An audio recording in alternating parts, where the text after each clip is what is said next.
అసెంబ్లీకి కేసీఆర్ వస్తారా? వస్తే ఎప్పుడొస్తారు?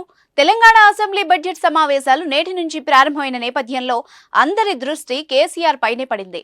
తొలిసారిగా ప్రతిపక్ష హోదాలో అసెంబ్లీ సమావేశాలకు రానున్న నేపథ్యంలో ఇది ఆసక్తి రేపుతోంది. అయితే కేసీఆర్ ఎప్పటి నుంచి సమావేశాలకు హాజరవుతారనే దానిపై మాత్రం క్లారిటీ రావడం లేదు.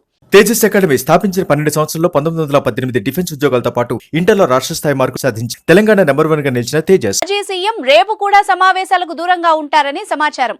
రేపు అమావాస్య ఉండడంతో సమావేశాలకు రారని, ఎల్లుండి కేసీఆర్ హాజరవుతారని తెలుస్తోంది. సభలో కేసీఆర్ వర్సెస్ రేవంత్ రెడ్డి సీన్ కోసం అందరూ ఆసక్తిగా ఎదురుచూస్తున్నారు.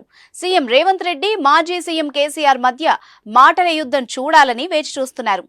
కాంగ్రెస్ ప్రభుత్వం గెలిచిన తర్వాత అసెంబ్లీ సమావేశాలని నిర్వహించింది. కానీ వాటికి కేసీఆర్ హాజరు కాలేదు. ఫామ్ హౌస్ లో జారిపడి అనారోగ్యానికి గురయ్యారు. ఎన్నికలు ముగిసిన కొద్ది రోజులకే కేసీఆర్ తుంటి ఎముకకు గాయం కావడంతో ఆపరేషన్ చేయాల్సి వచ్చింది. ఈ సమయంలో కేసీఆర్ ను రేవంత్ రెడ్డి పరామర్శించి త్వరగా కోలుకోవాలని ఆకాంక్షించారు. అదేవిధంగా అసెంబ్లీకి వచ్చి విలువైన సూచనలు అందించాలని కోరారు. ఆసుపత్రి నుంచి డిశ్చార్జ్ అయ్యాక వైద్యుల సూచన మేరకు కొన్ని రోజులుగా ఇంట్లోనే విశ్రాంతి తీసుకున్నారు. గాయం నుంచి కాస్త కోలుకున్న కేసీఆర్ ఇటీవల గజ్వేల్ ఎమ్మెల్యేగా ప్రమాణ స్వీకారం చేసి ప్రతిపక్ష నేతగా బాధ్యతలు స్వీకరించారు. ఈ క్రమంలోనే ఆయన తాజాగా అసెంబ్లీ సమావేశాల్లో పాల్గొనున్నారు.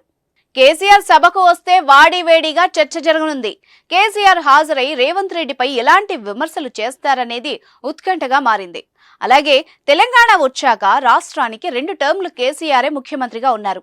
10 ఏళ్లు సభకు ఆయన ముఖ్యమంత్రి హోదాలోనే వచ్చారు. కానీ మొదటిసారి ప్రతిపక్ష నాయకుడిగా సభకు వస్తూ ఉండడం ఆసక్తికరంగా మారింది. మొత్తానికి కేసీఆర్ కోలుకోవడం, బడ్జెట్ సమావేశాలకు రంగం సిద్ధం అవుతుండడంతో తెలంగాణ రాజకీయాలు మరింత రంజుగా మారాయి. ఈ సభలో ప్రాజెక్టులపై ప్రధానంగా చర్చించనున్నారు. దీంతో నీటి ప్రాజెక్టుల వివాదంపై మాటల యుద్ధం నడిచే అవకాశం ఉంది. ప్రభుత్వం తాజాగా కృష్ణానదిపై ఉన్న ప్రాజెక్టులను కేఆర్ఎంబీకి అప్పగించడంపై జరిగే చర్చలో కేసీఆర్ మాట్లాడే అవకాశం ఉంది.